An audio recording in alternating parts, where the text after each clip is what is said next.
Um, Thanks so much, Carmen and Ted, and yeah, everyone for being here. Really, really appreciate it. Lo and I, yeah, have been working on this project for a little bit now, so it's always exciting to meet other people and some folks that we've already talked to, and just connect a little bit around the work that we're doing and share some of that. So that's always great. But yeah, it's a little bit of a smaller groups tonight, so I feel like if there are any questions throughout the presentation, feel free to interrupt me, and we can navigate it that way as well. There'll be plenty of time for questions at the end too. So yeah, just sort of maybe do it a little bit more informally, and we'll see how it goes. So yeah, great. Share my screen there. Terrific.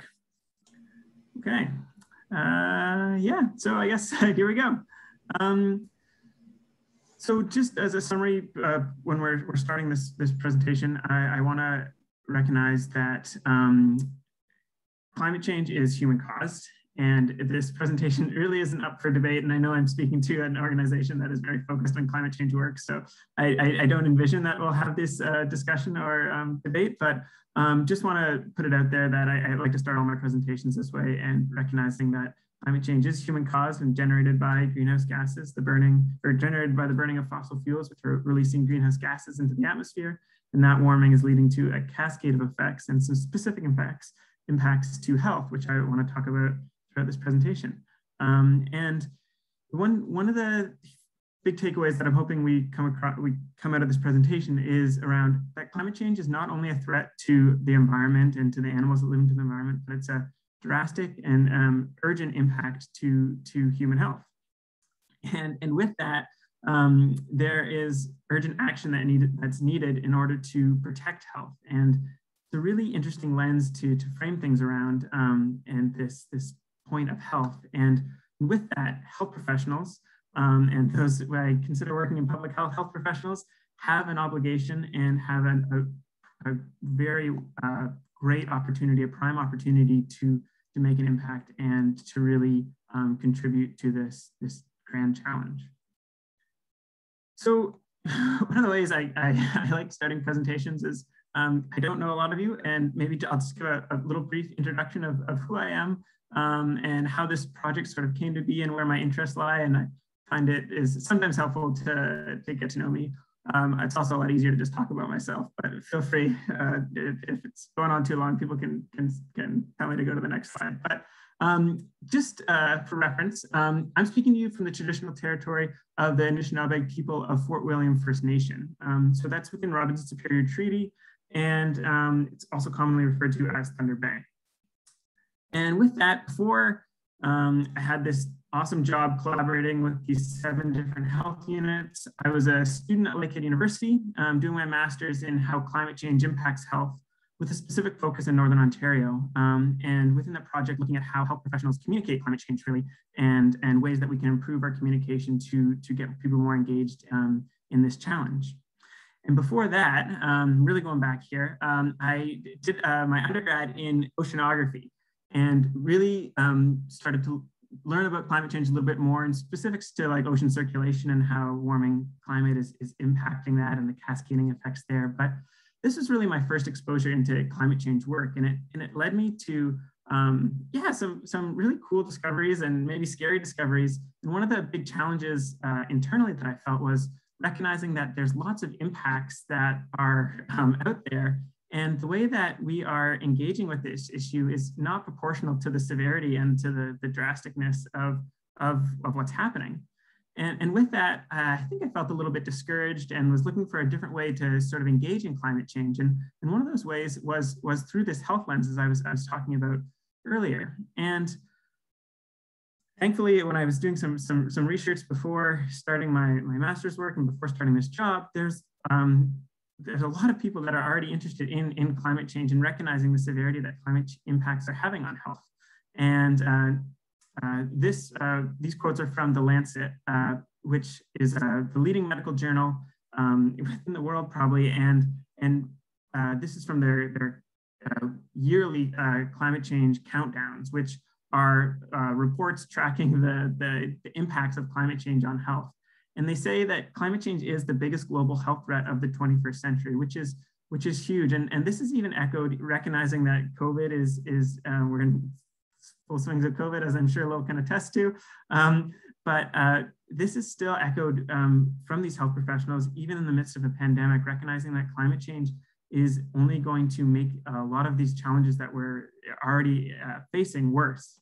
However, there's this opportunity, there's this glimpse of hope and aspiration that tackling climate change and taking action against climate change could have not only benefits for our environment, but huge benefits for our health as well.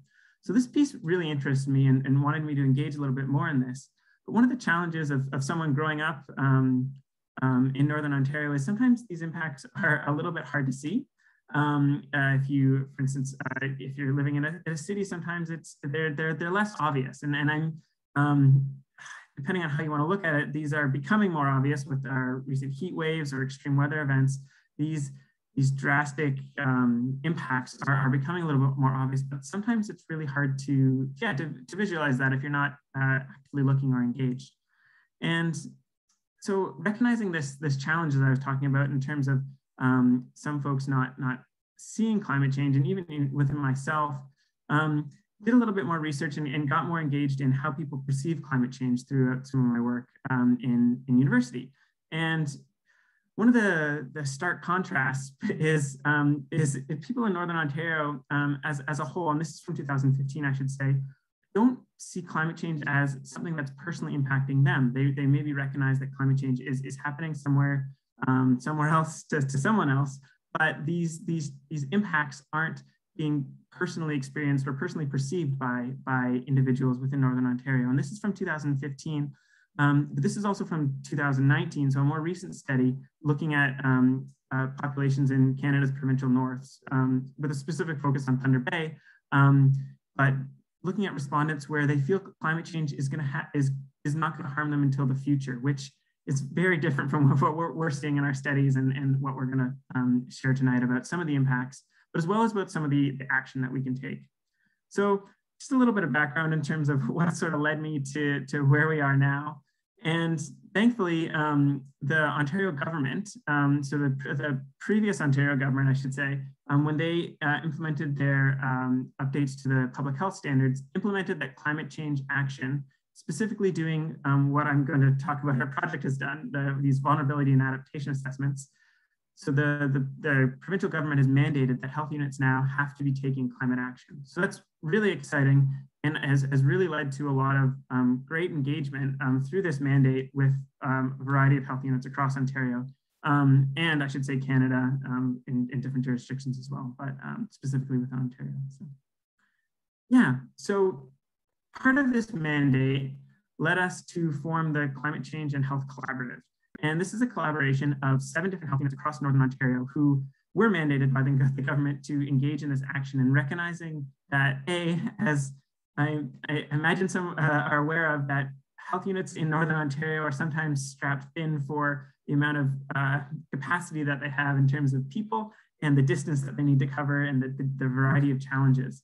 And recognizing that all the 7 Northern Ontario health units felt similar in this, that this is another additional aspect that they need to engage with as a health unit, but there's not a lot of people. They collaboratively applied for funding through Health Canada and were granted a grant, I should say, to collaborate and engage in this climate change work. And through that, I was fortunate enough to be able to be hired onto this project. And really the emphasis behind this was that if we can collaborate as 7 different health units, we'll be able to combine resources, combine information, knowledge sharing, and really work towards collectively completing these vulnerability and adaptation assessments. So these big reports, which will help us better understand how climate change is impacting health and the actions that we can take. And these will help coordinate that in one sort of group and really get that action rolling. So yeah, but with some of the challenges of understanding how climate change is impacting health, it's not exactly, it's not clear. There's a variety of different ways in which climate change can impact individual health or impact health systems. And often a lot of these impacts overlap with one another. Yeah, just create this cascade of impacts, which can be, yeah, it's going to be really hard to understand and visualize and address when there's just so many different factors impacting that. So what I'm going to hopefully try to do is try to give a better understanding of how climate change impacts health through these next 2 slides. And what I'm going to do is I'm dividing impacts up into indirect impacts and direct impacts. So when we think of direct impacts, we can think of impacts that are directly impacting an individual, leading to instances of injury or, in adverse cases, death. So we can think of, when we're thinking of extreme temperatures, that's a huge impact that was felt this summer, and impacts that we can think of are extreme dehydration, heat illness, hospitalization as a result of those warming temperatures. This can also be felt with cold temperatures, but generally populations in Northern Ontario are a little bit more acclimatized to colder conditions, I should say. Yeah, in this example, we're thinking more in terms of extreme heat. And then we can think of the indirect impacts as impacts that are having impacts on our health services, are impacts that are resulting from accidents as a result of people being, for instance, heat exhausted and leading to adverse impacts that are not directly related to the extreme heat. You can think of, you can also think of increased transmission of disease, for instance. So with food that is stored in certain temperatures, if with extreme weather, extreme heat days, that food may become contaminated, as well as the impacts on infrastructure. So when we're thinking about public health units, for instance, the impact that an influx of individuals, or an emergency room, for instance, an influx of individuals experiencing a heat event will have, based on and how that'll impact their infrastructure and their capacity and ability to manage those individuals. Branching on to different impacts, we can think of extreme weather. So events like extreme rain events, so intense precipitation, or forest fires, for instance. These events that are amplified by our warming climate that lead to more severe impacts. For instance, flooding from extreme precipitation events can lead to water contamination and vector-borne disease, conditions that are ideal for these vectors to survive, as well as illness, injury, and death, as well as negative mental health impacts. So a variety of impacts there, as well as health and service and social service disruption, whether or not we're thinking of flooded roads being washed out, or evacuations as a result of forest fire, loss of tradition based on land and traditional culture being impacted by these extreme events, and unsafe housing. We can think of water contamination, for instance. There's, as I mentioned, flooding that contaminates water, or warming conditions that and flooding that are conducive to blue-green algae events. We can think of vector-borne disease, as I said, creating warmer, wetter climates that are ideal for mosquitoes and ticks to thrive in. We can think of food insecurity, that's whether or not we're thinking on the increased price of food, for instance, in far northern communities that our collaboration covers, winter road access in terms of transporting food, and how that is disrupted based on ice road conditions in a warming climate, or ability to grow food, like I'll talk about within the Algoma region, and farmers experiencing unpredictable weather that impacts their ability to harvest or to grow food, as well as harvest food when we're thinking of traditional harvesting and hunting, and that impact that a changing climate is having on animal migration patterns. And all of this has dramatic mental health impacts, whether or not we're thinking of PTSD from extreme weather events or evacuations, and that lingering, long-lasting impact, or we can think of ecological grief. There's a term out there called Solastagia, which is beginning to be researched quite heavily around. It's recognized as a mental health impact when one's sense of home is destroyed by a climate, or lost via a climate event or climate amplified event, which we're seeing a lot of with wildfires, for instance, and flooding and those dramatic impacts. So all this to say is there's a lot of different ways that climate change can impact health. And it's sometimes interesting to have these conversations. And I recognize I'm maybe preaching a little bit to the choir here, but to those who aren't as engaged in climate change, I think there's a lot of realization and sort of recognition that climate change is not just an environmental issue, but it has direct human health impacts. But with that, not everyone will experience the impacts of climate change to the same. And within our work within public health, we use this term vulnerability a lot. And I'm going to be mentioning it a lot, and I've already mentioned it, I'm sure, talking about the vulnerability and adaptation assessment, which is our whole sort of project. But I think it's helpful to sort of unpack vulnerability a little bit before we dive too deep into the presentation. And the way I like to think about vulnerability is recognizing that not everyone is inherently vulnerable, or you are not inherently vulnerable to climate change impacts because you are old, for instance, or you are less mobile, or you have a pre-existing health condition. Vulnerability is constructed, and it's constructed by a lot of different factors. And with Northern Ontario, that's pretty prominent based on social, political, and economic forces that result in people being more susceptible to experience the impacts of climate change first and experience the impacts of climate change worse. So that's sort of how I want to think about when I use this term vulnerability. We want to be thinking about those individuals who will be experienced the climate change impacts first and worst. And these impacts are closely linked to social determinants of health, when we can think of that not everyone will experience the same health impacts because of a variety of different factors. And what we're really thinking about within our project is we want to understand how these individuals who are more vulnerable to climate change impacts will be impacted, and what sort of action we can do to lessen these health outcomes. So this is another visual that's a little bit helpful to visualize how we can think of climate change hazards on the left here. And those hazards will impact a variety of different people, but based on those individuals or communities' health determinants, so their natural environment, their built environment, their connectedness to community, their livelihood factors, predominantly we can think of income and access to food, and their lifestyle factors. Those will all determine how someone experiences these climate change hazards, and not everyone will experience them the same way.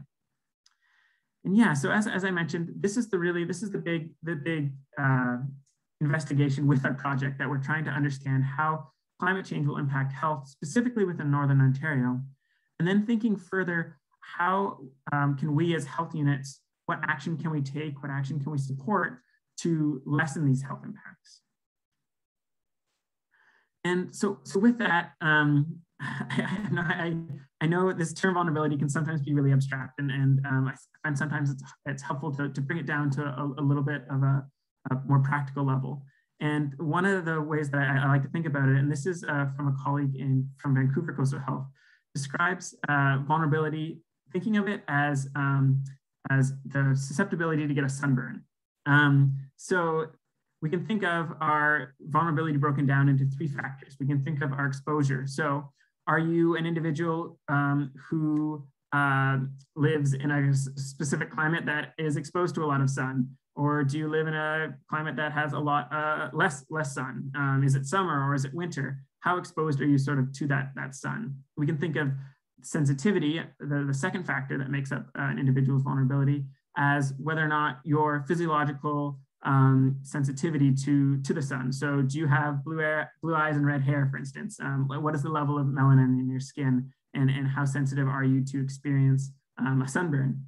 And then we can think of the adaptive capacity. So does an individual have enough income to afford sunscreen or a hat, or do they live in a place that they are able to escape the shade and have that sun protection there? So thinking of vulnerability in those three factors is really helpful for us in our project, because those are sort of the factors that we're wanting to investigate more in terms of understanding how climate change is going to impact an individual's health. And bringing it back to more of a climate focus, so we can think of exposure as refers to the probability of a climate-related hazard, so such as an extreme weather event, or being in an area where there's vector-borne disease occurring to an individual or a population. We can think of sensitivity So that's refers to the degree in which an individual or population is their physiological or social attributes that might impact their ability or the impact that climate change will have on them physically. So these we can think of as your pre-existing health conditions, your age, your gender, even so your more physiological characteristics that will determine how you experience climate change impacts. And then adaptive capacity, we can think of an individual's ability or a community's ability to adapt to the changing environment and mitigate some of these potential damages. So are you able to cope with the consequences? Do you have individual resources to provide a safe house that is capable of weathering a storm? Do you have a close social network? Are you an isolated individual who maybe has mobility issues and would be more adversely impacted if, for instance, an evacuation was ordered? Things like that, that would impact your ability. So thinking of these three factors, they can sort of help us understand how an individual is vulnerable and will experience some of these climate change impacts. And one of the unique things about Northern Ontario is populations are, by various factors, are more vulnerable to a lot of climate change impacts, whether or not we're thinking of systemic barriers resulting from inequitable access to health services. So based on where populations live within Northern Ontario, we know it's a large dispersed area. Whether or not we want to think of the older population and it's a rapidly aging population within Northern Ontario in comparison to other areas where those individuals would be more sensitive to some of these climate change impacts. So recognizing that there's a lot of there's a lot to take in terms of understanding how climate change will impact health. And what I'm going to try to do quickly, because I want to leave a lot of time for questions, because I hope there's a lot of questions, and I think there can be some great discussion. But I'm just going to go through our process of what we've been doing for the past 2 years and summarize very quickly what we're understanding and what we're seeing. So with this, and I should also mention, I'm going to take it more of an Algoma focus on this too. We have sort of 7 different projects going on at the same time. So there's lots of different information that's coming, which is great. But within our Algoma, and thanks to Lil and the leadership at Algoma Public Health, there has been a lot of focus and a lot of work that's been done, which is so fantastic to see. Because as you can understand, there's a ton of competing demands and priorities with the pandemic, and even before that. So recognizing that there has been a lot of work done within Algoma and highlighting that here, I think is important. So within this, we established our project team. We have this great network of connected health professionals, and recognizing that there are a variety of different impacts. We chose to really focus in on these 6 impacts of temperature extremes, vector-borne disease, mental health, weather unpredictability, food insecurity, and extreme weather events to understand how these climate amplified events are impacting health. And we did a variety of literature searches, reviewing all the research that's out there, and recognizing that there's not a lot of Northern Ontario specific research with a lot of things, but there is a lot of knowledge from individuals who have experienced climate change through life, and besides the lack of maybe hard data around how things are changing, there's a lot of qualitative data and personal experience that we can really gain and leverage that in terms of our understanding. So with that, we collaborated with a lot of different organizations within the SIU, really trying to understand how climate change is impacting them, impacting the work that they do, and impacting the populations that they either care for or interact with on a daily basis. And we had lots of great chats, and this is one of our chats with some of the leaders from the Métis Nation of Ontario from Algoma, and lots of great chats around how climate change is impacting their health and their community's health, and trying to get a better understanding of that. And with that, we've integrated these understandings with our current health data and climate projections to really project some of these future health risks. And this table isn't super helpful, but understanding that there's a lot of climate projection data out there, we can understand that things are changing. And for instance, when we're thinking about extreme temperatures, knowing that by the year 2100, there are going to be a significant amount more of extreme heat days, within the Algoma region than there currently are, and recognizing if we don't change our actions, there's a lot of preparation is going to need to happen.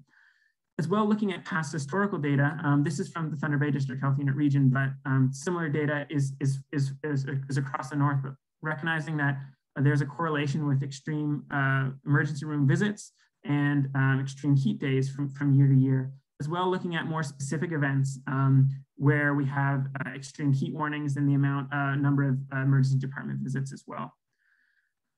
When we're thinking about weather change, this was a particular focus within the Algoma region just because of the proximity to such prominent waterways and past experiences of flooding and some of these extreme precipitation events. But thinking of how Algoma region, for instance, is changing, and we're going to and how the Sioux, for instance, is projected by the year 2050 to have significantly more heavy precipitation days than we're currently experiencing.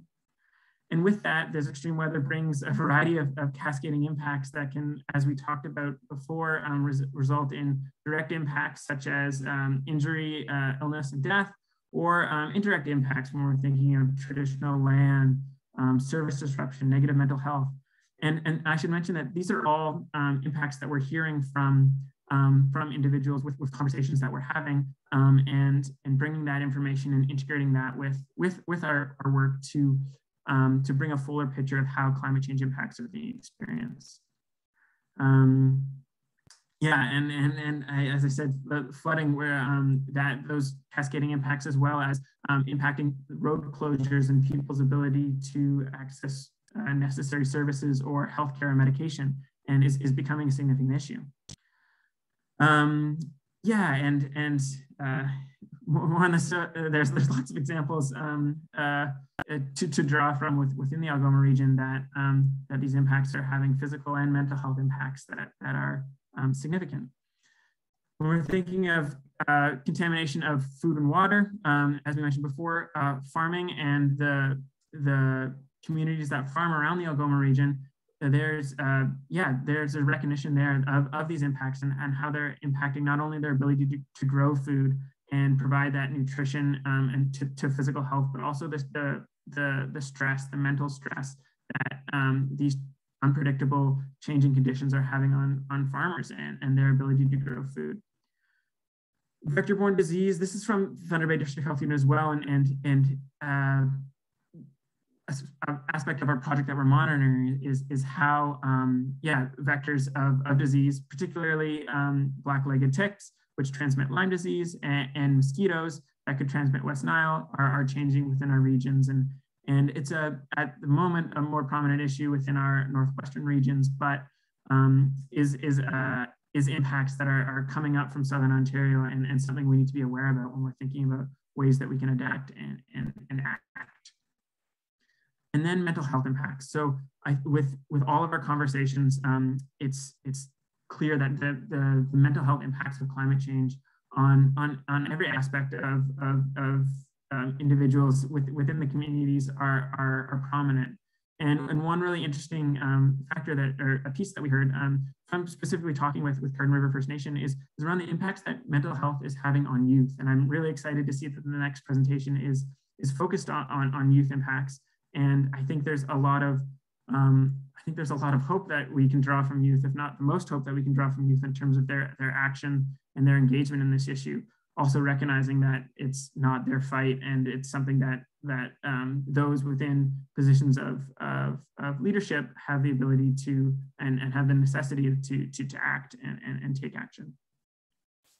So mental health impacts are big. So recognizing that there are lots of impacts, and there's lots of also action that needs to happen at the same time. We're moving into the next stages in terms of thinking what the health unit can do as an organization to really adapt to some of these climate change impacts and support communities the best we can. And from this, we're identifying and prioritizing different facets of health unit work that can be that can be integrated with a climate lens to engage in some of these issues. And this is where we're at right now, and something that we've been working to push forward as the project continues. But there's different facets that we need to think about in terms of improving our resilience and ways that we can anticipate impacts, ways that we can respond to impacts, ways that we can cope with some of the impacts, ways that we can recover, and ways that we can adapt to some of these challenges as they will inevitably continue to present themselves as we are locked into some changing with climate change. Yes, and so with that too,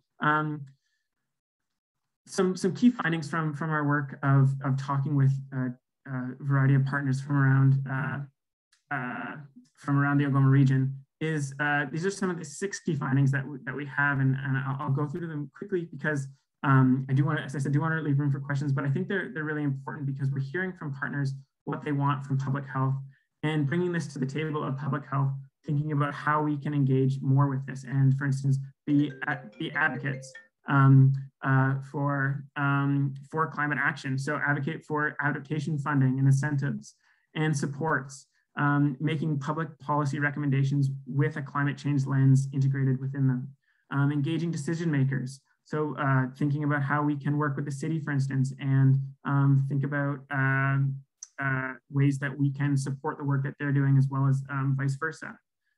So big ways that public health really has the opportunity to advocate for climate action through a health lens.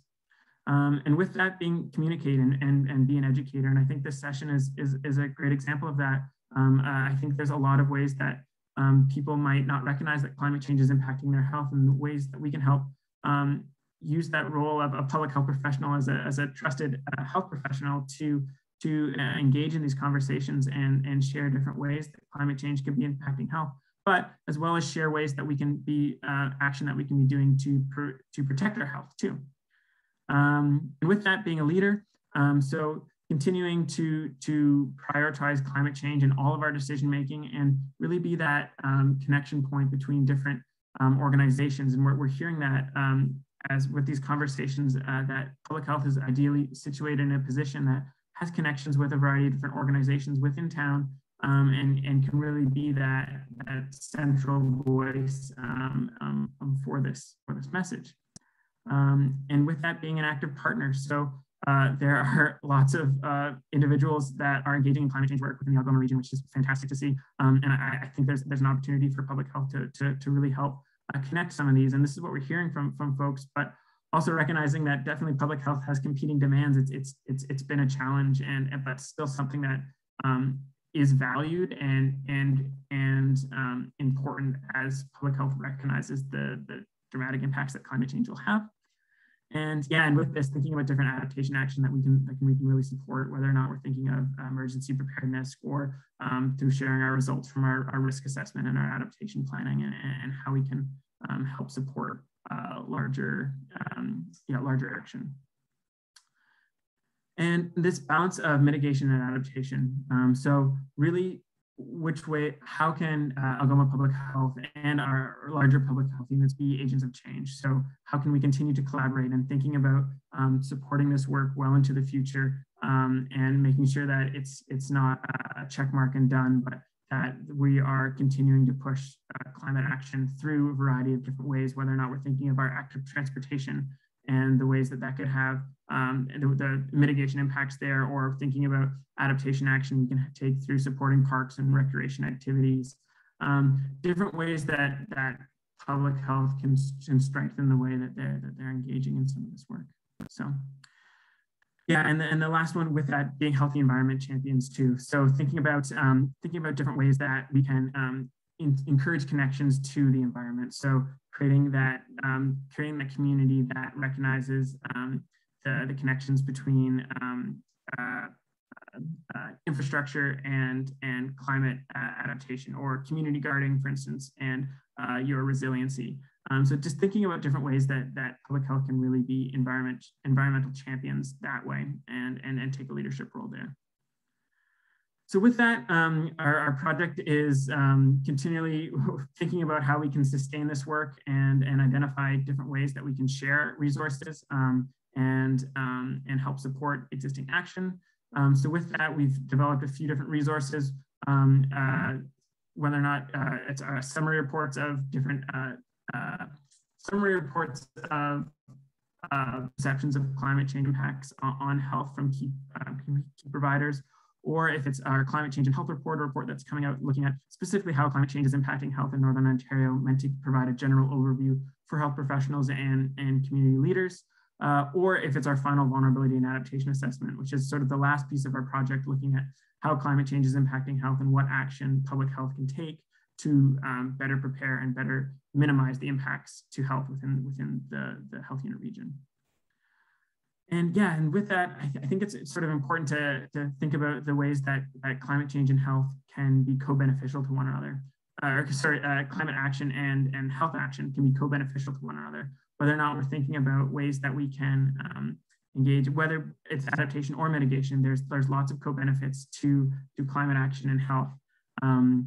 And I know our project is more focused heavily on the adaptation side, but the support that this sort of piece will lend will support mitigation action that's already happening through health units, as well as the education piece, I think, which is huge, can be seen as an adaptation action, but will have mitigation effects as well.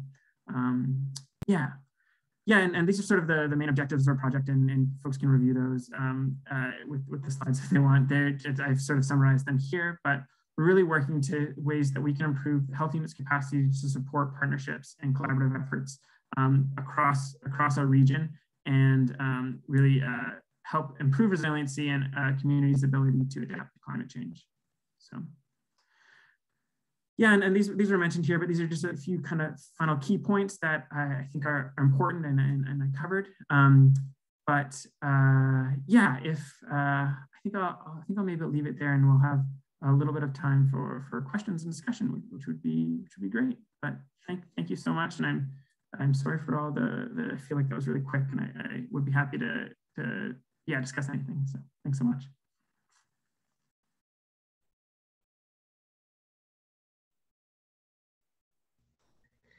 Wow, awesome, Robert.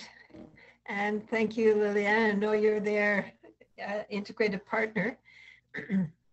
That was absolutely informative. I am looking forward to questions or comments from the audience as well. Maybe I will start just to maybe get the ball rolling for people, unless somebody else has got a question already. Is there anybody? I don't see anybody on my screen. I, first of all, want to say that I was really interested in the whole presentation, but particularly in your comments about the balance between adaptation and mitigation. And as you mentioned, that public health seems to be more on the adaptation side of things and in the preparedness, which I think is absolutely essential. I would put Sioux Climate Hub, or any climate hub for that matter, more on the mitigation side. Like, how can we hold to 1.5 when everything is pointing to the fact that we're going much beyond, and we're going to be needing much greater measures of response and preparedness. So my question to you is, as a climate hub or an environmental group, we are looking for an upsurge of voice from the community in order to get the government to provide the infrastructure for change. And I wanted to ask you, who is the canary in your research? And what I mean by that is, you were speaking right at the beginning of the key perception of what is vulnerability. And I'm curious, when you're doing your interviews, who is most likely to recognize the problem of climate change? The person who is vulnerable, or the person who is insulated from that vulnerability? Because I'm looking for, how do we speak out to that audience in order to get the motivation or the mobilization, and to get people to start to entertain change with respect to climate change, to get people to adopt the climate change lens? Carmen, that's a great question. And Lil, feel free. I don't know how we want to do this, but if you want to go first, you want me to go first, we can sort of alternate. Sure, I can chime in quickly, and then if you want to add to my comments, by all means, please do. I think a lot of times when we're looking at who is most vulnerable or are going to be affected first and worst, a lot of times it's those priority populations. And I don't want to say they're the ones of meek voice, but they're often the ones that don't have the biggest or loudest voice. So I'm talking about children or older adults who are living in isolated conditions, outdoor workers or blue collar workers, isolated in remote communities. So helping them not necessarily understand that they're going to be impacted the absolute worst, but that they are at, in some cases, a disadvantage, and that's because of different social determinants of health at play. But what can we do to support them and helping them understand or leveraging their voice and the impacts that they're going to be experiencing if they're not already realizing that themselves. So in flagging that in our conversations, we had 19 conversations with community partners and 26 people. These were populations that they identified being at most risk. However, I can say that in those 26 individuals that we spoke to, none of them were children. So as Rob said, I'm very excited that Garden River is going to be coming to speak about youth because they definitely flagged that in our interview. But, that's a population that we identified as being a priority population, yet they're not often one that we have at the forefront of these conversations. So I think that's a point of action, how we may leverage those voices, especially in our advocacy efforts. I'm not sure, Rob, if you want to speak to that any further, but. Yeah, for sure. And I think that's a really good point, Lil. And I think, is something sort of highlighted through our, and hopes to be the main purpose of the reports that we're generating is bringing voices and sort of that recognition that climate change impacts decision makers and those who are more comfortable and more insulated from these impacts of climate change are not the ones who are going to be experiencing or who are experiencing climate change to a greater extent than those who are vulnerable, and whether or not we're thinking of the impacts that youth are going to experience now and continue to experience in the future, or whether older adults living alone, variety of how we want to look at it. So I think there's a really important piece of hopefully that our reports will bring in terms of highlighting that. But I think for me to just in Thunder Bay, for instance, recognizing the power that youth have and the work that they've done for Fridays for Future, and the level of engagement there that has generated so much action and support from the larger community beyond youth, recognizing how passionate these individuals are has been huge. And I know there's other communities, for instance, in the Sudbury region too, that has a really dominant youth movement of climate action is huge, but it's hard because those in decision making and those who have the potential to make these changes are quite comfortable and not feeling the urgency as much as some others are. So yeah, it's a challenge.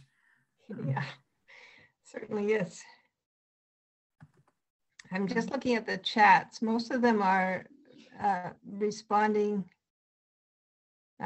with applause, I could say, or thank yous to you both.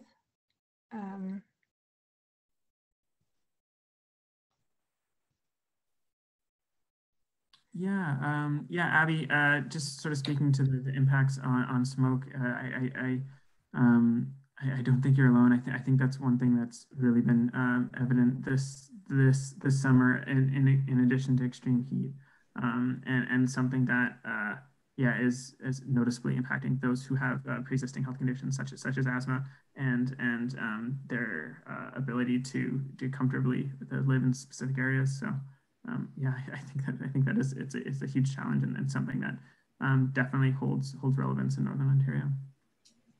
And I would say that's definitely something we saw as a health unit this spring, summer as well on the emergency management side, and having to support evacuees that came to the Sioux because of the forest fires. And we're seeing that as a growing problem and consequence of climate change. So I appreciate Greg's comment as well. It's the mitigation side, and it really is twofold, recognizing that climate change is happening. We see it happening, and we're going to have to find ways to adapt to not just protect our priority populations, but all of us and our health going forward. But that's going to come with mass mitigation so that the situation does not get worse. So I do appreciate mitigating the mental health impacts of climate change and also climate change itself. So on that, I guess, side of the portfolio, our Healthy Environments team for several years now has been actively engaged with our partners. And we've definitely been blessed having Emily Cormier in the Sioux to push that envelope forward. And how can we further active transportation? That's definitely a focus of the health unit, reducing our greenhouse gas emissions, but also just becoming a healthier community. A lot of the strategies for climate change have mass co-benefits for health, not just for physical activity, but food security, healthy active living, and the list goes on. So let's see, we have another question as well. Yeah, Liz, so thinking about the vulnerability indicators, so the way that we're sort of incorporating vulnerability within our reports do include income. So one of the challenges, they include income, race, gender, and pre-existing health conditions. And one of the challenges, I guess, within Northern Ontario is the dispersed area and the lack of specific data in a sense.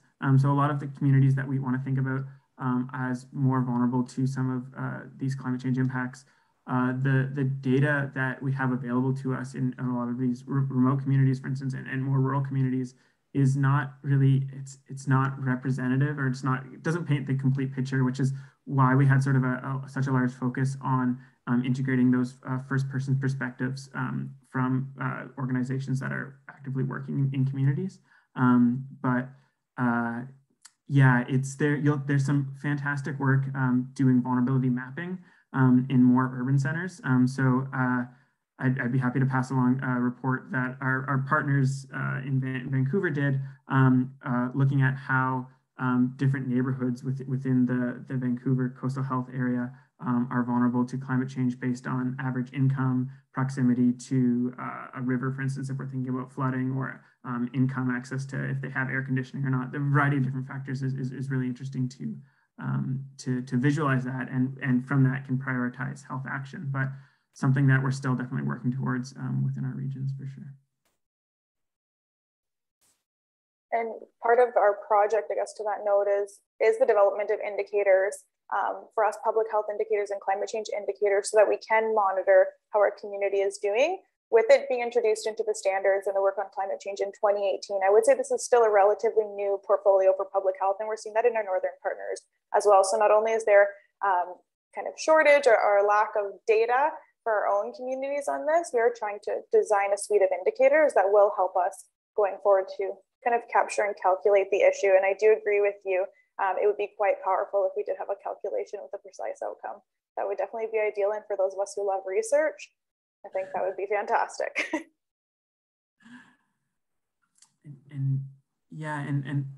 Responding to Abby's question, which I think is such a fantastic question around ways to reach climate hesitant individuals. And in a way that's meaningful to them. I think that's the really key point in terms of you need to be connecting the head, the heart, and the hand. So ways that individual can think about it, ways they can think about and really understand how climate change is impacting them. But the action and the necessity to act needs to be meaningful, so they need to be able to do it, the hand piece, and it needs to impact their heart. So it needs to be meaningful in a way that they feel personally connected to it. So if we're thinking about talking to individuals who enjoy hunting or fishing, and recognizing that action they can take to reduce their greenhouse gas emissions will in turn slow warming and will preserve or reduce the amount of migration or the impact that it's having on their activity is huge. Or that's maybe more of a mitigation example. But there's different ways that I think it's really important that you need to connect to the what's meaningful to them. And with it, a lot of our wording is, because we're a public health unit, and unfortunately climate change still seems to be highly politicized. It's getting less so, and it's been recognized as fact. A lot of our focus is directing at health, not so much as climate change, because health is this sort of universally valued factor in everyone, and recognizing that by taking more of a health focus than a climate change focus can hopefully engage some of those individuals that are maybe a little bit more hesitant. Yeah.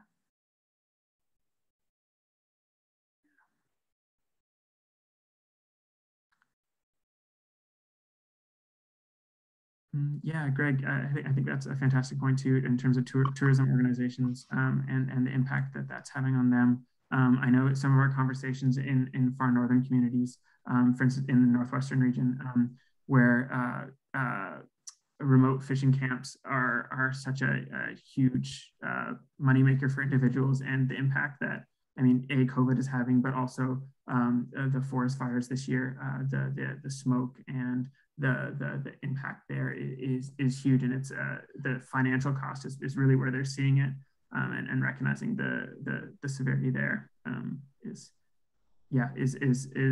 huge, and with that too, insurance agencies are really recognizing that how climate change is impacting health, and our people that we're exchanging information with in terms of the ways that they're seeing some of these impacts is also as helpful for our work.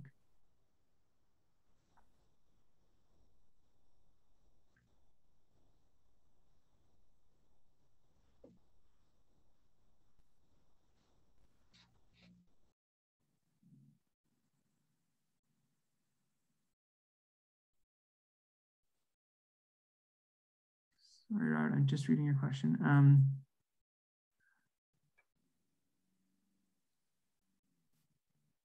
Social determinant of health staff into the climate agenda.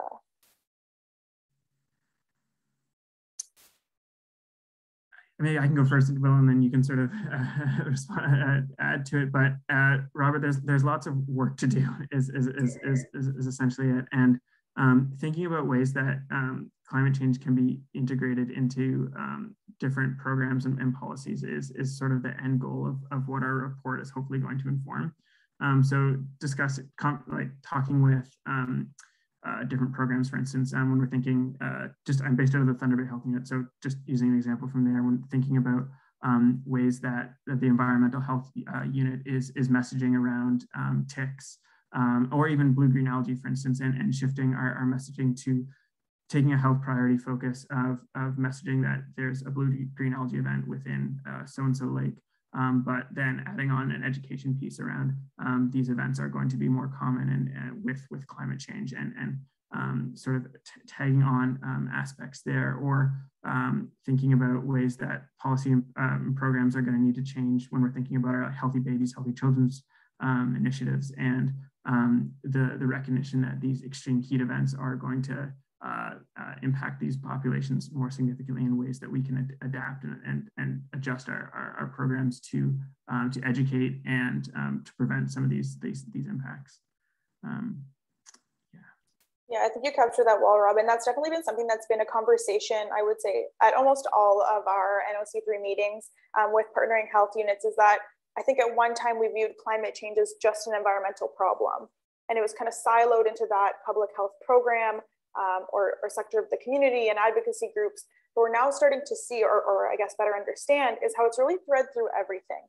So we once had, or in my previous role was the public health specialist environmental health, someone who's tackling the climate change portfolio. We know this needs to be better integrated into all of our programming. So like Rob said, whether it be Healthy Babies, Healthy Children, whether it's chronic disease prevention, healthy environments, even our foundations and social determinants of health and health equity standard, and the nurses that work within that program, that we're going to see the impacts of climate change everywhere. So every program and essentially public health priority is going to need to understand climate change and make the linkages. And Rob, we've talked about that as well. When we have these instances that occur, a flooding event, we're posting on our social media about contaminated water. It's come the time where we need to kind of call it as it is and link climate change, so people start to make the direct connection into all these different points of contact, not just with APH, but different organizations as well. So social determinants of health definitely linked throughout in that health equity approach when we look at our special populations or priority populations and how they'll be impacted. And then working with community partners. So through this project, we were able to connect with a lot of different advocacy groups, hospital organizations, our First Nations partners, RAIN and farming partners.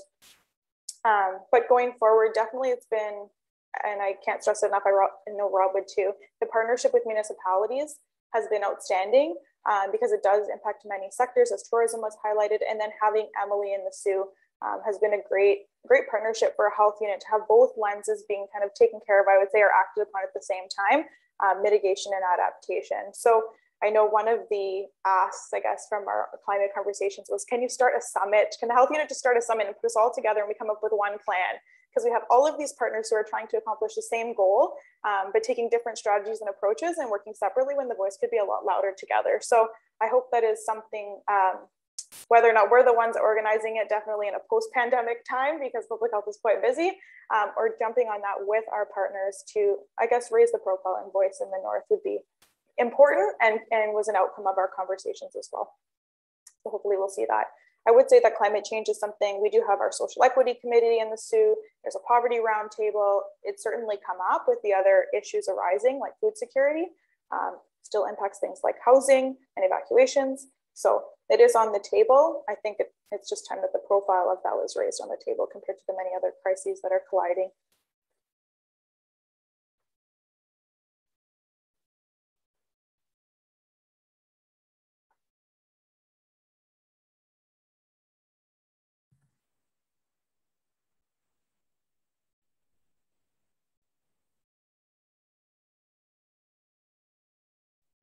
Trying to check to see if we missed anyone's question or and with that too, maybe we can put our emails in the chat as well if anyone has any further questions. Yeah, I know myself and Lil are always happy to talk at another time. Yeah, we do appreciate having engagement with community. I think is one of the sort of motivating factors of this project, is getting to talk with folks and sort of reinvigorate us. Sometimes I feel like climate change work can be a little bit demoralizing, a little bit challenging at times. So I think the connectedness of different organizations is really a key point in terms of keeping momentum going forward.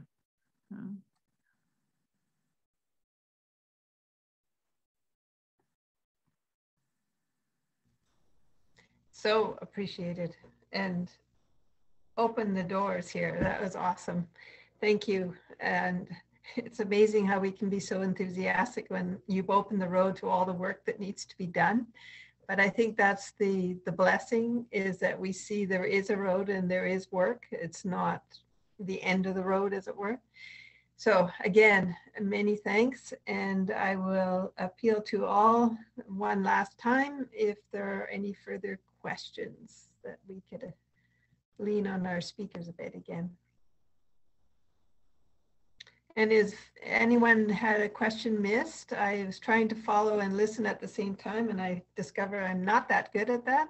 So if anybody's question was missed, please speak up so that we can hear the value. I know we have a couple of our climate partners on, but both of us have dropped our emails in the chat box. If you do have questions or upcoming events, or even something that you feel the health unit could support going forward, whether it's our health unit or the collaborative, can't say everything is possible in a pandemic time, but we will always do our best. So. Well, can't ask for more than that. So I'm thinking that we have come to the conclusion of our evening. And again, many thanks. Many thanks to all our participants. And I look forward to seeing you on November 24th when we hear from Sue Chiblo and Jace Chiblo. Thank you all. Thank you for having us.